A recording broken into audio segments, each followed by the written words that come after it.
no me avergüenza el jactarme una vez más de nuestra autoridad, la cual el Señor nos dio para la edificación de ustedes y no para su destrucción. No quiero dar la impresión de querer asustarlos por carta. Hay quienes dicen que mis cartas son duras y fuertes, pero que mi presencia física es débil y que mis palabras no valen nada.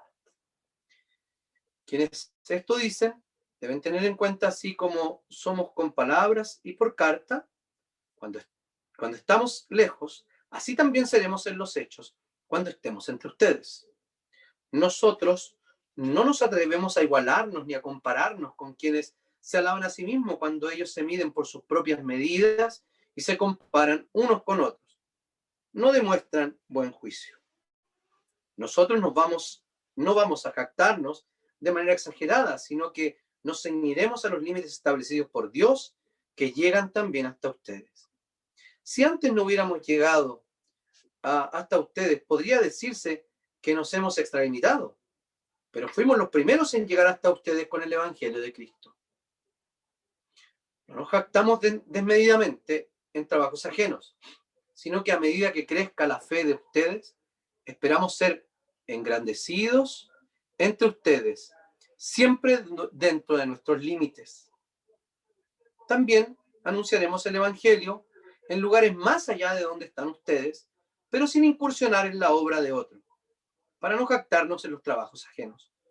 Pero si alguno quiere jactarse, que lo haga en el Señor, porque no es aprobado el que se alaba a sí mismo, sino aquel a quien Dios alaba. Oremos al Señor. Amado Señor, te damos infinitas gracias por tu palabra.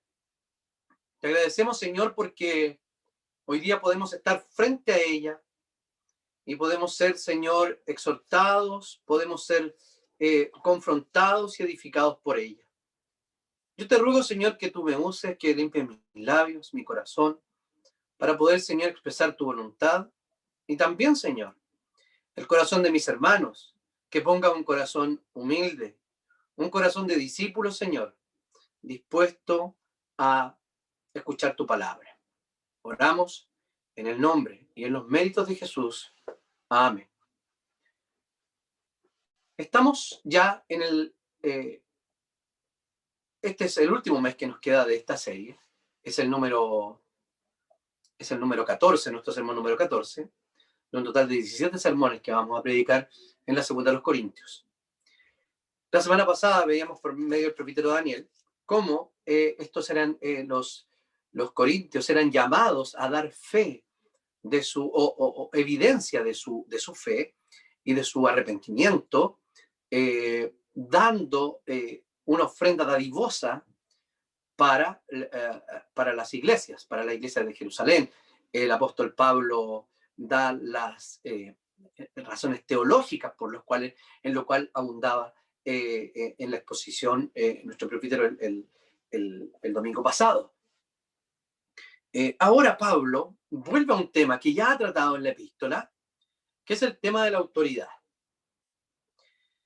Y de cómo esta autoridad le permite gloriarse a él en determinadas cosas que el Señor ha hecho con él. Y por medio de él, en la comunidad corintia. Ya sabemos que hay opositores que querían desestabilizar a Pablo, y qué mejor manera de desestabilizar que poner en duda su honra, poner en duda su vida. Recuerden que le decían, oye, si es posible que tú, no es posible que tú seas probado, que seas, que sufras tanto. ¿Cómo va a sufrir tanto este hombre y es un enviado del Señor? Hay varias acusaciones que le hacen al apóstol Pablo, poniendo en duda, poniendo su carácter en duda, etc. Una vez más, una estrategia para bajar y eliminar la honra de Pablo, y de esa forma se elimina y se aseguran de que su mensaje no sea escuchado. No hay nada nuevo bajo el sol cuando nosotros vemos que para desacreditar un testimonio se desacredita a la persona. Es lo que hacían estos oponentes de Pablo, a los cuales estaba dispuesto él a llevar el juicio de Dios cuando visitara la iglesia por tercera vez. Vamos a ver. Como primer punto, Pablo lucha por su autoridad. Estaremos considerando allí de los versículos 1 al 6. Pablo explica la acusación y de cierta manera la reconoce. Y dice así: yo, Pablo, que cuando estoy entre ustedes soy ciertamente humilde, pero atrevido cuando estoy lejos de ustedes. De esto le acusaban. A Pablo le decían que él era muy chorito, en chileno sería muy osado, o sea, en chileno chorito, me refiero a que sea muy osado o muy atrevido por carta. Ustedes saben, hay dichos que dicen, el papel aguanta todo. O le decían que Pablo era pura boca. O sea, que él podía escribir mucho, pero cuando llegaba entre ellos era una seda. Y Pablo reconoce que sí. Lo que pasa es que lo que dice más adelante es que no es por los motivos que ellos dicen, ni tampoco la forma que lo hacía Pablo era una forma de cobardía, sino más bien una forma de una válvula de escape. Soy muy estricto en carta, soy muy estricto cuando no estoy entre ustedes, pero cuando estoy entre ustedes voy con amor, expresando lo que el Señor ha hecho conmigo y trato de ser amoroso, ¿cierto? Entonces Pablo con carta daba y con visita acariciaba. La carta es dura y hay una carta, una visita también bien dolorosa y una carta muy dolorosa, la que hace referencia varias veces en los distintos sermones que hemos predicado. Entonces, inicia el capítulo diciendo sí, ok, pero habla de una forma en las cartas y de otra forma, como ya les dije, se manifiesta humilde. Un comentarista bíblico dice lo siguiente: de acuerdo con sus detractores, que fuera atrevido cuando estaba ausente era una amenaza cobarde, aunque para el apóstol su atrevimiento no era una expresión, era una expresión de su confianza procedente de Cristo. El apóstol Pablo sabía que él tenía la autoridad de Cristo, pero el telón de fondo, lo que pone Pablo aquí es, y el ruego es por la bondad y la dulzura de Cristo. Entonces ellos lo acusaban de esta aparente contradicción porque no entendían el papel de las advertencias mezcladas con misericordia en la vida de la fe. Podemos ver en muchas partes de las Escrituras donde el Señor advierte a su pueblo, ¿cierto? Y lo mezcla con la misericordia. Leíamos a Jonás cuando, recuerden que le dice al pueblo de Nínive, si no se arrepiente pasará esto y esto. El pueblo se arrepiente. Entonces, ellos no lograban comprender esto, básicamente porque tenían otra intención. La intención era socavar la autoridad de Pablo para luego predicar otro evangelio. Más adelante va a decir Pablo en el capítulo 11, versículo 4, el próximo sermón, porque si alguno llega predicando a un Jesús diferente del que les hemos predicado, o si ustedes reciben otro espíritu diferente del que han recibido, o otro evangelio diferente del que han aceptado, ustedes lo toleran bien. Entonces, ¿qué está diciendo? Pablo está advirtiendo que podrían haber otros evangelios que están dando vuelta, parecidos al evangelio de Cristo, parecidos al cristianismo, pero que realmente no lo son. Hoy día pasa exactamente lo mismo. Y no me refiero a las sectas, sino me refiero a las corrientes de pensamiento actual que tienen un maquillaje, un matiz de cristianismo, pero sin embargo no lo son. Si el cristianismo no es completamente cristianismo, entonces simplemente no lo es. Entonces, el apóstol Pablo está siendo duro y amenaza con actuar con osadía. Entonces, cuando ellos criticaban a Pablo por esto, es que no entendían, por ejemplo, el propio ministerio de Cristo, que Jesús, como Mesías davídico, nadie puede confundir que en su primera venida él venía con ternura. ¿cierto? Y en su segunda venida, con la resolución de juzgar a todos. O sea, el Señor viene humilde, viene pobre en la primera venida, pero en la segunda venida viene como rey a juzgar a todos. Ese es el Señor Jesucristo. Y Pablo está diciendo acá que él es un ministro de Jesucristo. Por lo tanto, no hay contradicción en las dos venidas de Cristo. Tampoco hay contradicción en esta estrategia que utiliza Pablo para tratarlos fuertemente por medio de una carta y luego conversar con ellos y tratarlos de manera amorosa o no amorosa, tal vez humilde, como él mismo lo dice.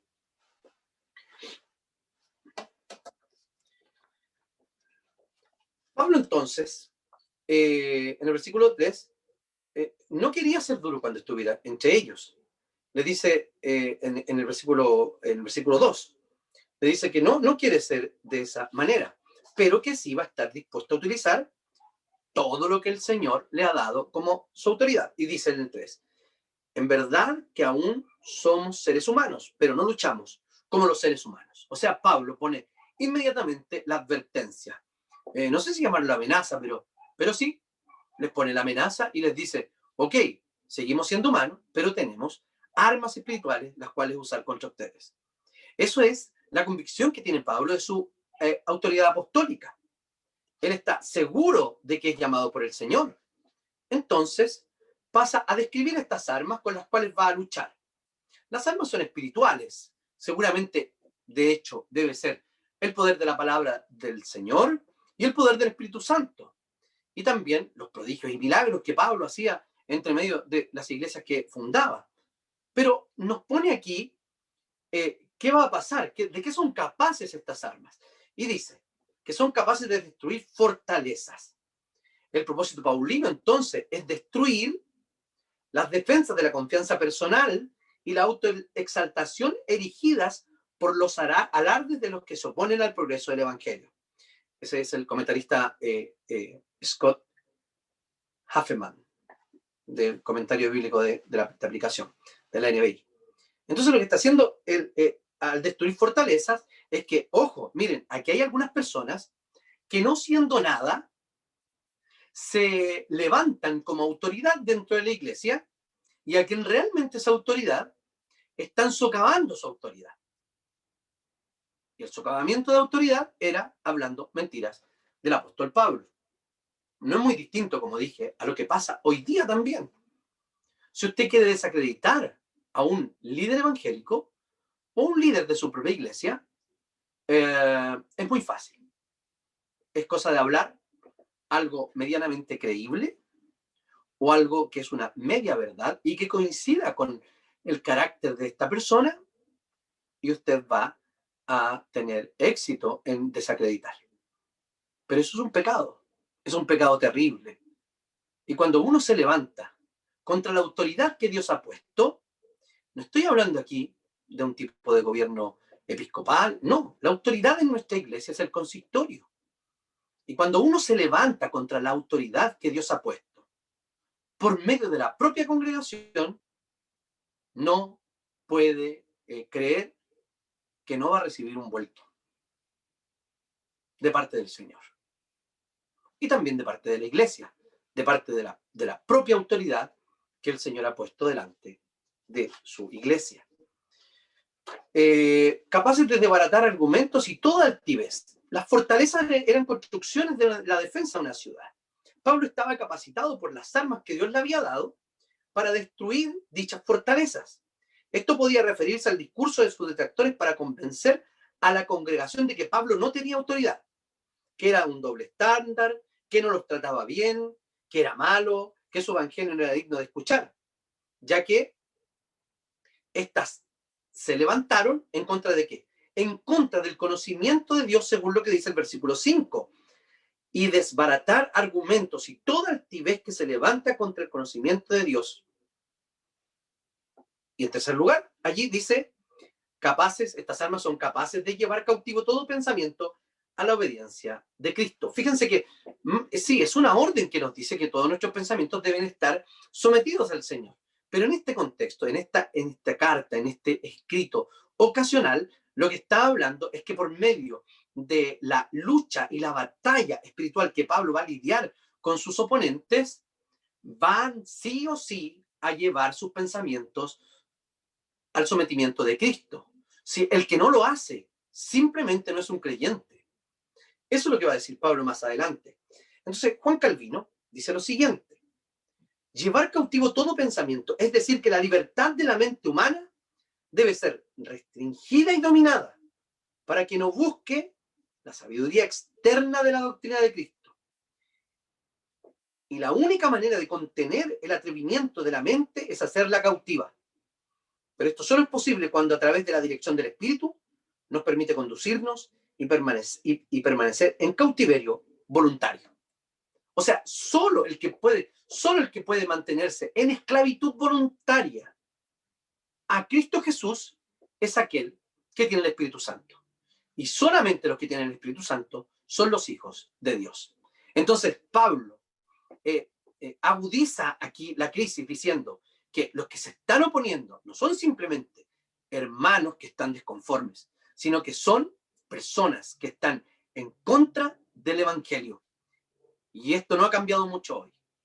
Hoy también vamos a encontrar en nuestra propia comunidad, Puente de Vida, vamos a encontrar tarde o temprano personas que se van a oponer a la autoridad que Dios ha puesto y no van a querer llevar su pensamiento, sus ideas sometidas a Cristo Jesús. La autoridad de la iglesia dada por el Señor tiene la obligación de que esos pensamientos de las personas sean llevados a la obediencia de Cristo. ¿Qué quiero decir con esto? A propósito de la libre conciencia, nosotros tenemos libertad de pensar y de creer lo que queramos en cualquier área que no esté normada por la palabra de Dios. Allí somos libres. Esa es la libertad de conciencia. Y no estoy diciendo ni induciendo a ningún voto en el próximo plebiscito. Simplemente estoy diciendo que nuestra libre expresión, sea en el plebiscito, sea en la próxima elección, sea en mi vida diaria, mi libertad de conciencia termina en la palabra de Dios y es guiada por la palabra de Dios. O sea, en definitiva, mi conciencia está esclava a la palabra de Dios. Eso fue la gran frase del monje Martín Lutero cuando se le pedía que se retractara de las ideas que había escrito. Su conciencia estaba sometida a la palabra de Dios. Y todo reformado debería actuar de la misma manera que aquel padre de la reforma, que aquel iniciador instrumento del Señor, para recuperar eso mismo, la palabra de Dios.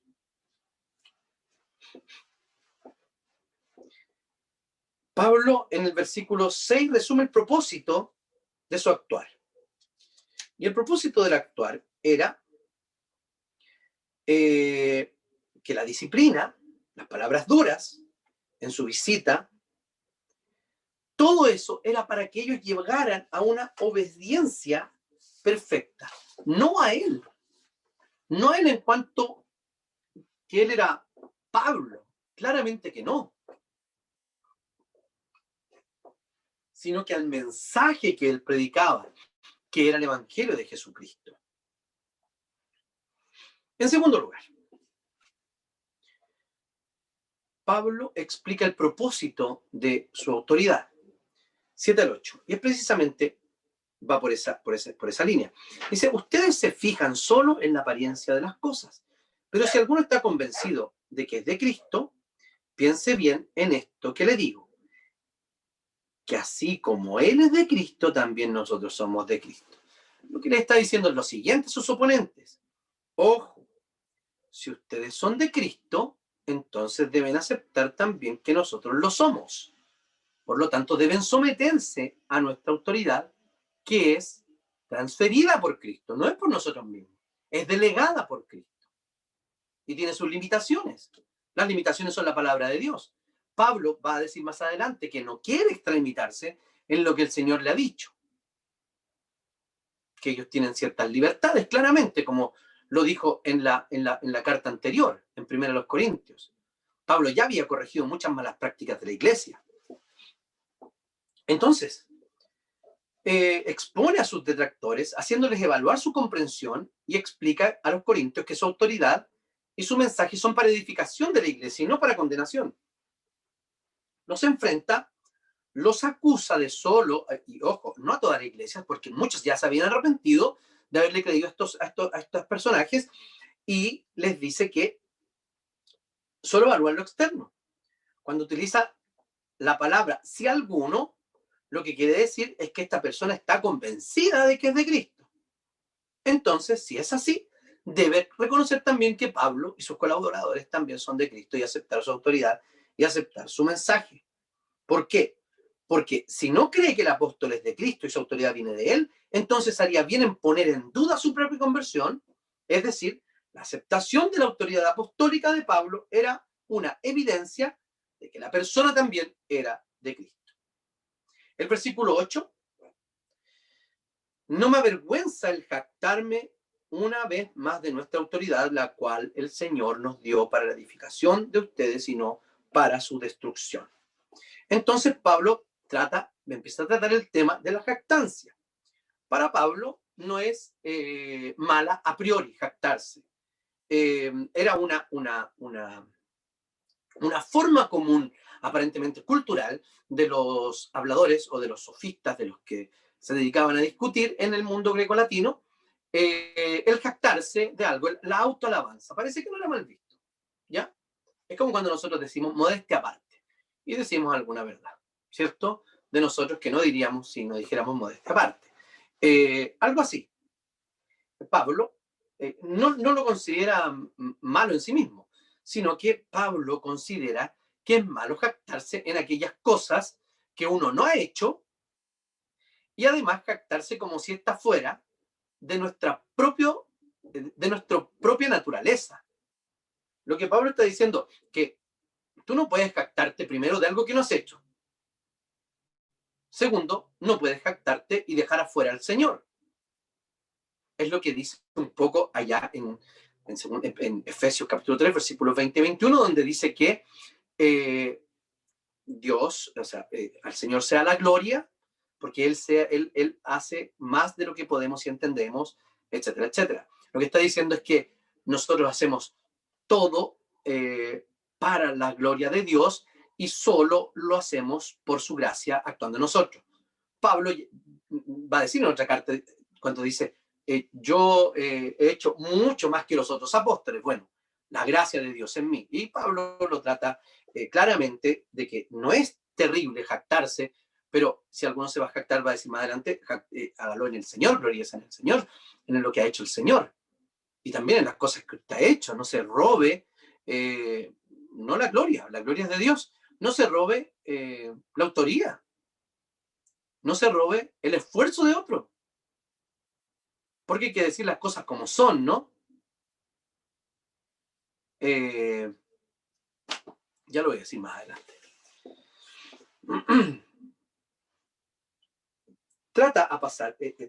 Empieza a tratar el tema, como dije, y Pablo se jacta de la autoridad que le dio Dios.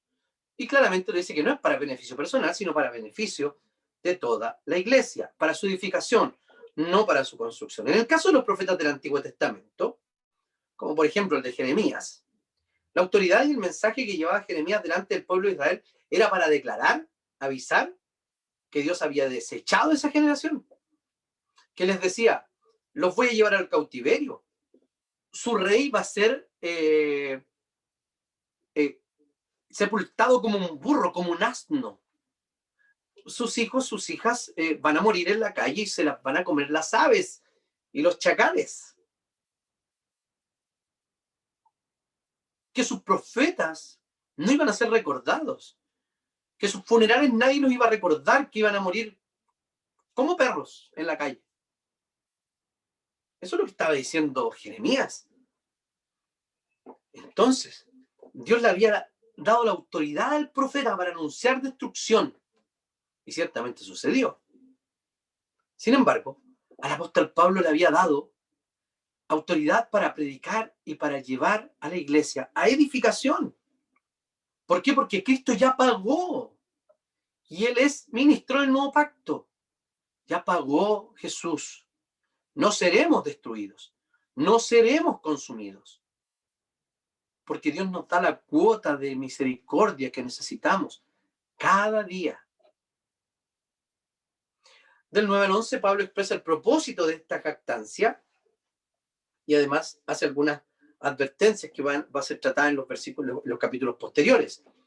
Pablo comienza a explicar que en el versículo 9 dice: no quiero dar impresión de que querer asustarlos por carta. Y dice: hay quienes dicen que mis cartas son duras y fuertes, pero mi presencia es débil, física es débil y mis palabras no valen nada.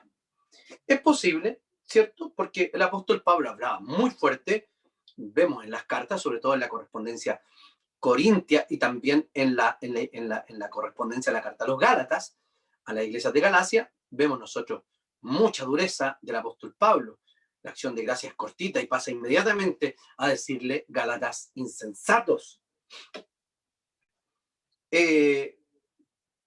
Parece que Pablo está usando la ironía, pero aquí le está diciendo precisamente: sí, soy débil. Pablo probablemente, de hecho, tenía una enfermedad física que a lo mejor no le permitía ser autovalente, algo relacionado con los ojos, creen algunos, no tenemos claridad, pero sí tenía, cuando él habla del aguijón, ¿cierto? Es probable que haya sido algo de eso. Y en el versículo 11 le hace una advertencia solemne a sus opositores. Quienes eso dicen deben tener en cuenta que cuando estemos ahí, vamos a actuar como hemos escrito.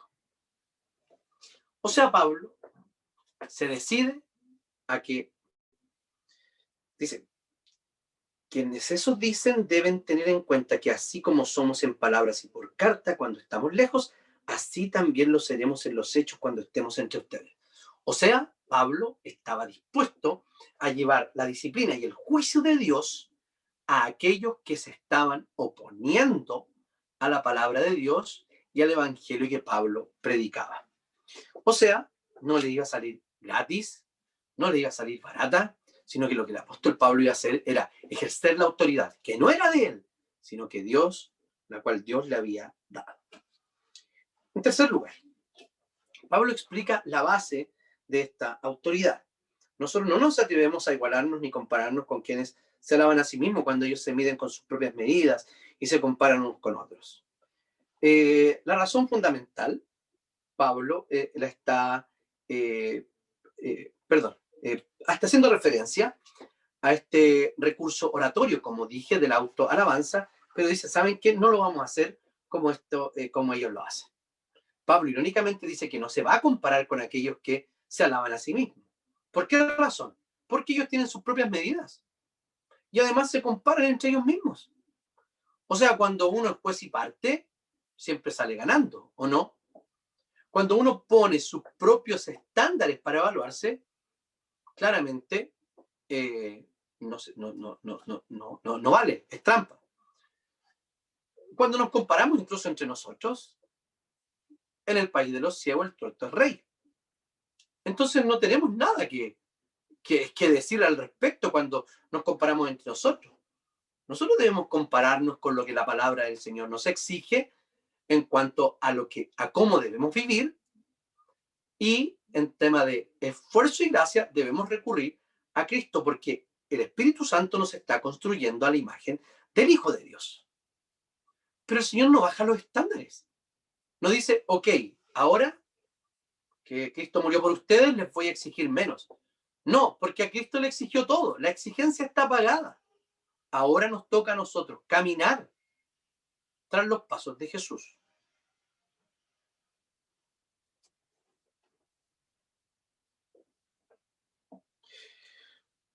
En el versículo 13 dice que no se van a jactar de manera exagerada, sino que en los límites que Dios le ha permitido hacerlo. Ya lo decía, el apóstol Pablo usa, y Dios puso al apóstol Pablo en esos límites, y allí el apóstol va a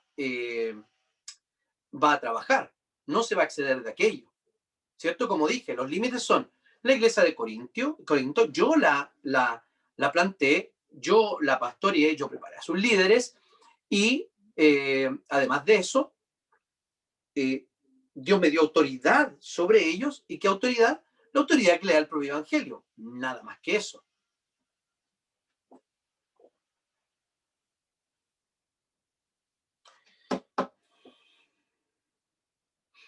Los oponentes de Pablo entonces estaban poniendo en tela de juicio su honor porque querían jactarse en aquello que no les correspondía, por lo cual ellos no habían trabajado, a lo cual Dios no los había llamado. Es decir, Pablo se estaba jactando en la gracia de Dios, y cómo esta gracia había actuado con él y en él para hacer lo que había hecho. Es por eso que siempre dice dentro de mis límites, dentro de los límites que el Señor me ha dado. Pablo no quería una autoridad absoluta entre los creyentes, como ningún líder cristiano debería quererla y ostentarla. Creía que su autoridad debía ser obedecida en cuanto estaba ceñida al Evangelio de Jesús. No más. Y esa debe ser también nuestra expectativa como líderes cristianos. En los versículos 16 al 18, Pablo va a hablar de su ministerio en el Evangelio y de la jactancia, de lo que puede, de la jactancia que puede tener, y cómo Dios respalda la labor de su apostolado. Entonces, ¿qué está diciendo? Que él no solo va a anunciar el Evangelio o ha anunciado el Evangelio entre los corintios, sino que va a ir más allá. Él va a incursionar en otras partes, pero donde el Evangelio no haya sido predicado. Dice, para no jactarme en trabajos ajenos como lo hacen ustedes, que quieren agarrar y administrar la iglesia que yo planté, pero ni siquiera lo están haciendo con la palabra de Dios, porque Pablo no los está llamando a que hagan las cosas como él las ha hecho, sino que sean obedientes al Evangelio de Cristo, porque las cosas pueden cambiar, ¿no? Tenemos un claro ejemplo en nuestra propia congregación, tenemos un estilo, ¿o no? Ese estilo probablemente viene del plantador, quien fui yo, y del equipo plantador. Y si se va el pastor, tal vez las cosas pueden cambiar en su forma, pero en el fondo nunca deberían cambiar. ¿Y cuál es el fondo? El fondo es que esta iglesia es fiel a la predicación del Evangelio, que tiene un alto valor por la hospitalidad y por el servicio, que son principios del Evangelio. Cómo se haga, da exactamente lo mismo. Pero lo que querían ellos era predicar otro Evangelio, socavando la autoridad del apóstol, la autoridad apostólica del apóstol. Entonces Pablo no descalifica la posibilidad de jactarse. Juan Calvino dice lo siguiente sobre este versículo. Dice esto para corregir cualquier impresión falsa de que su jactancia personal era en sí misma una exhibición inútil. Así se convoca a sí mismo y a los demás a ponerse ante el juicio divino, enfatizando ¿qué cosa? Que las únicas personas que tienen derecho a jactarse son las que reciben la aprobación de Dios. Entonces al final está diciendo, si alguno quiere jactarse, que lo haga en el Señor, porque no es aprobado el que se aprueba a sí mismo, sino quien Dios aprueba.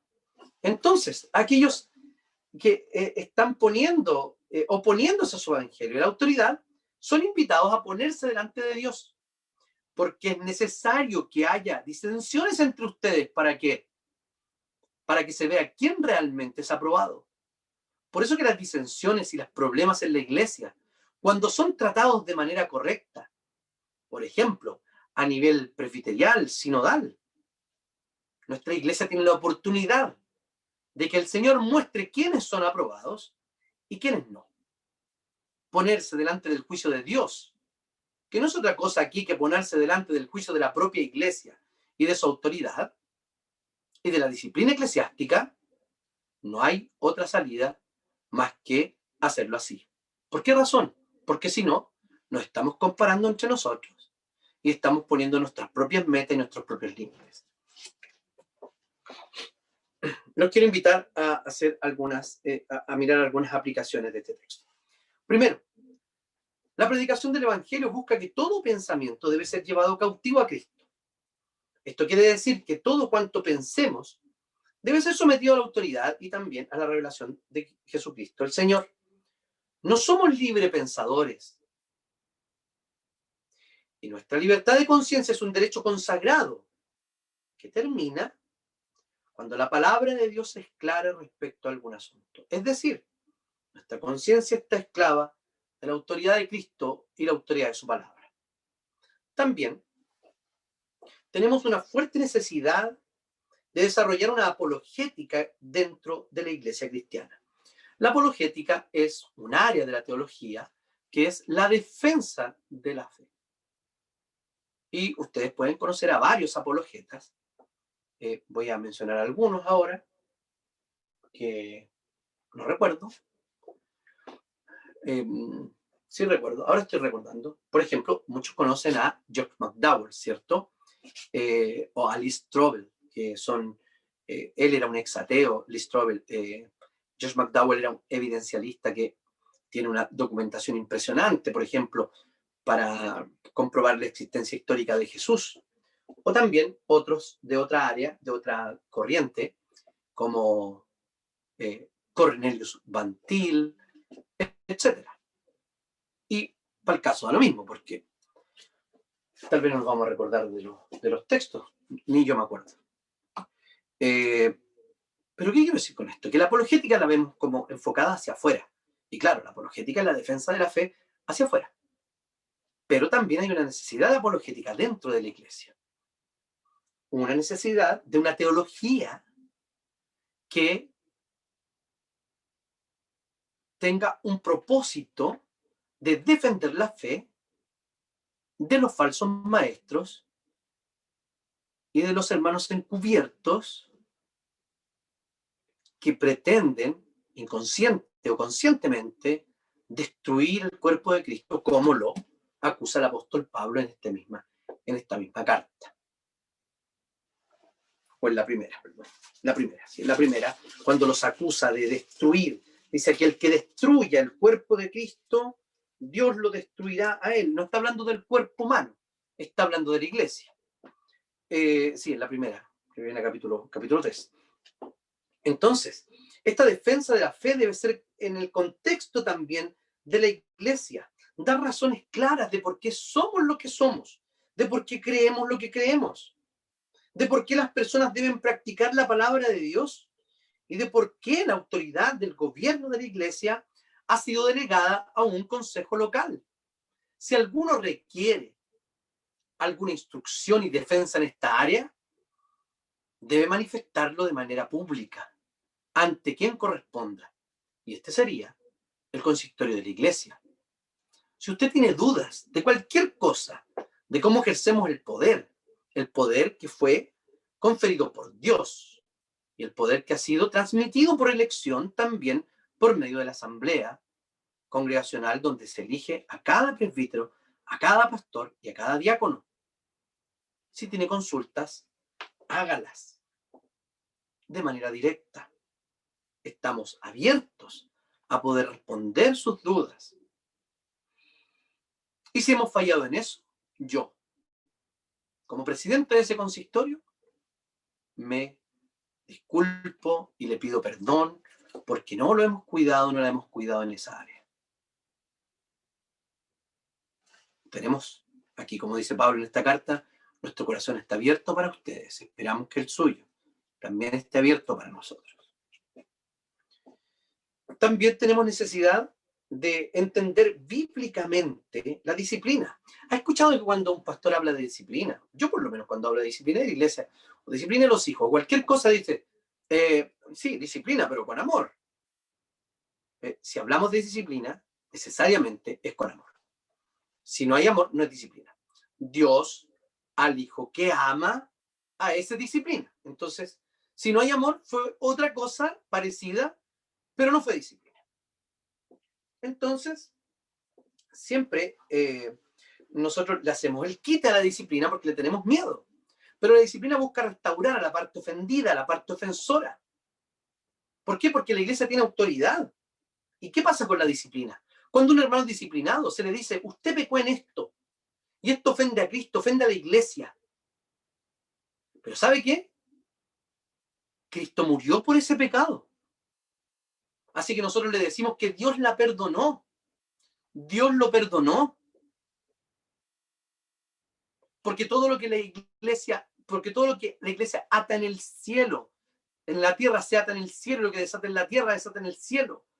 Dios nos da esa autoridad y ese respaldo. ¿Qué quiero decir con esto? Que el Señor nos está diciendo que debemos disciplinar, debemos cuidar la santidad de la iglesia, porque aquel que no es disciplinado, más que un favor, le hacemos un daño, porque nunca le declaramos de manera oficial que el Señor sí lo perdona.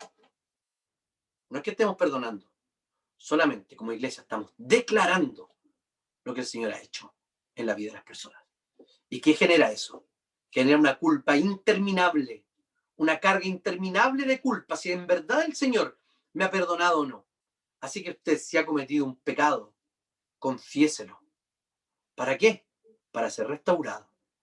Porque la oración del justo, como le llaman en Santiago, el Señor la escucha.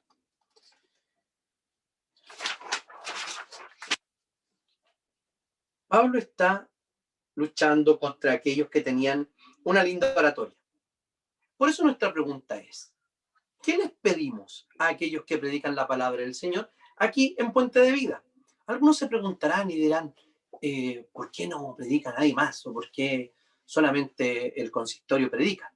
Bueno, es porque en la iglesia presbiteriana predican los presbíteros docentes y también los presbíteros regentes. Y también aquellas otras personas que el propio consistorio, que el pastor le da la oportunidad de poder predicar, sea oficial o no, etc.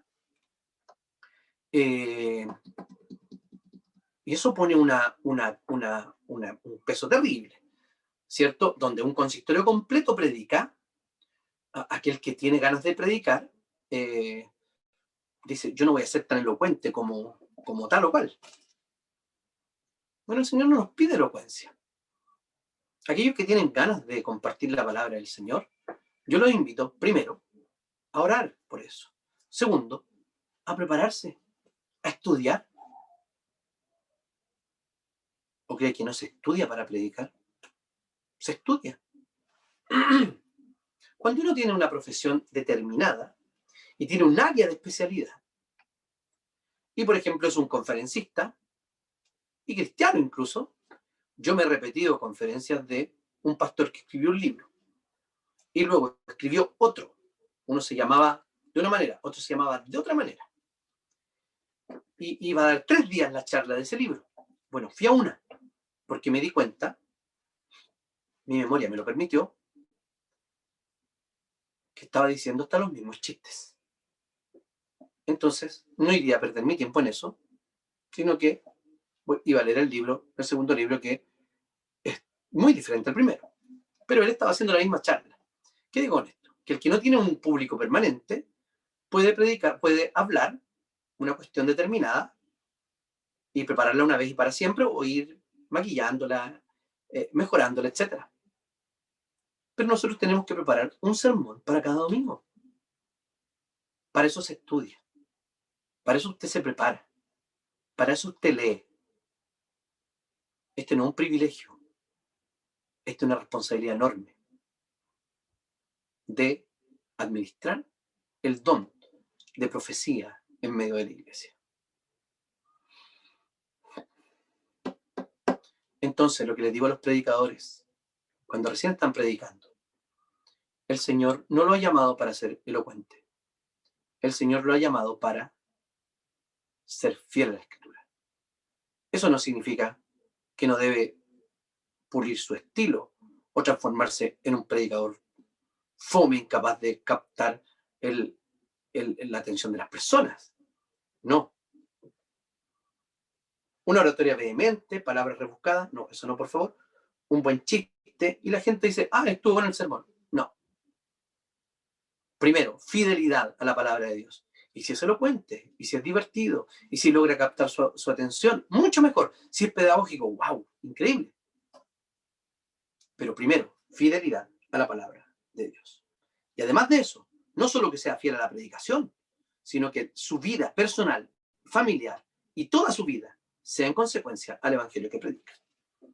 Porque si no, si hay alguna acusación, con Pablo no tenían razón, con nosotros, si nosotros somos inconsecuentes, sí va a haber razón de una crítica o de una acusación. Y en último lugar, tenemos la necesidad imperiosa de predicar el evangelio. Dios es un Dios soberano, un Dios que está en misión y que por medio de su iglesia está convirtiendo a las personas. Por medio de su iglesia y el poder del Espíritu Santo, las personas están llegando al conocimiento de Cristo Jesús. Entonces, predicar el evangelio, queridos, no es una opción. Defender el evangelio no es una opción. Es una obligación, una responsabilidad que está en el ADN mismo de la iglesia cristiana. No es una opción ser un testigo. En nuestra naturaleza, nueva naturaleza como creyentes, somos testigos de Jesucristo. Que el Señor les bendiga. Los voy a invitar ahora. Señor amado, te bendecimos y te damos gracias en esta hora porque tú, Señor, nos has hablado por medio de tu palabra y te rogamos que tú nos ayudes como consistorio a ejercer de manera bíblica la autoridad, Señor, que tú has puesto en nuestros hombros y el cuidado de la iglesia. Y te pido también, Señor, que tú actúes en el corazón de nuestros hermanos para que sean respetuosos, no a nosotros, Señor, sino primeramente a ti, porque tú eres el Rey de Reyes, el Señor de Señores, el Señor de la Iglesia, la cabeza del cuerpo. Y te damos tantas gracias, Señor, por eso, porque tú eres el pastor de los pastores, el príncipe de los pastores. Oramos en tu nombre. Amén.